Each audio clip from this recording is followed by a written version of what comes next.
Hello, ഈസിയായ ഒരു വെണ്ടക്ക fry recipe കണ്ടാലോ? ആദ്യം വെണ്ടക്ക ഇങ്ങനെ നാലായിട്ട് മുറിക്കണം. എന്നിട്ട് അത് നടുവേ മുറിച്ച് ഒരു പാത്രത്തിലോട്ടാക്കി അതിൻ്റെ മഞ്ഞപ്പൊടി ഒരു സ്പൂണ് മതിയാകും. കുറേ അങ്ങാട് മഞ്ഞ കളറിന് വേണ്ടല്ലോ.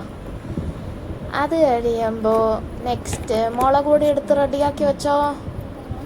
അത് കഴിഞ്ഞിട്ട് ഒരു സ്പൂണ് മുളക് പൊടിയും കൂടെ ചേർക്കുക. ഒരു സ്പൂണ് കുറഞ്ഞു പോകും എന്ന് തോന്നുന്നു, അത് കാരണം 1-2 സ്പൂണ് ചേർത്തോ. ഇരിക്കട്ടെ, ഇത് പിന്നെ കാശ്മീരി മുളകാണ്. നിങ്ങൾ എരിവുള്ള മുളകൊന്നും എടുത്തിട്ട് വെറുതെ ആൾക്കാരുടെ വയറിരിക്കരുത് പ്ലീസ്. മുളക് പൊടി ഇട്ട് കഴിയുമ്പോൾ ഒരു ചെറിയ സ്പൂണിൽ ഒരു 2-3 സ്പൂണ് മല്ലിപ്പൊടി. അതിൻ്റെ പുറകെ നമ്മൾ ഇച്ചിരി കോൺഫ്ലവർ, ഒരു സ്പൂണ് മതിയാവും കോൺഫ്ലവർ.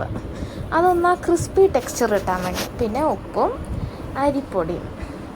അരിപ്പൊടിയും ഒരു സ്പൂണോളം മതിയാകും. എന്നിട്ട് കൈ കൊണ്ട് നല്ലോണം ഇങ്ങനെ ഇളക്കുകയല്ല, തിരുമ്മി അത് മേലോട്ട് പിടിപ്പിക്കുക. എന്താണെന്ന് വെച്ചാൽ വെണ്ടക്ക നമുക്ക് കഴുകിയിട്ടാണല്ലോ മുറിക്കണേ. അപ്പോൾ ഇച്ചിരി വഴുവഴുപ്പുണ്ടാവില്ല. പിന്നെ ഒരു തുള്ളിയും കൂടെ വെള്ളമൊഴിച്ച് അങ്ങാട് മാരിനേറ്റ് ചെയ്യുക. എന്നിട്ട് ഇച്ചിരി എണ്ണയിൽ അങ്ങാട് വറുത്ത് കോരിയിട്ടുണ്ടെങ്കിലേ നല്ല ക്രിസ്പിയായ ഈ വറുത്ത് കോരി ഈ വെണ്ടക്ക നമ്മുടെ ഒഫീഷ്യൽ ടേസ്റ്റ് ടെസ്റ്ററിന് കൊടുക്കാം. എൻ്റെ അസിസ്റ്റൻറ്റ് ഷെഫായിട്ടാണ് ഞാൻ ഇയാളെ നിയമിച്ചേക്കണം.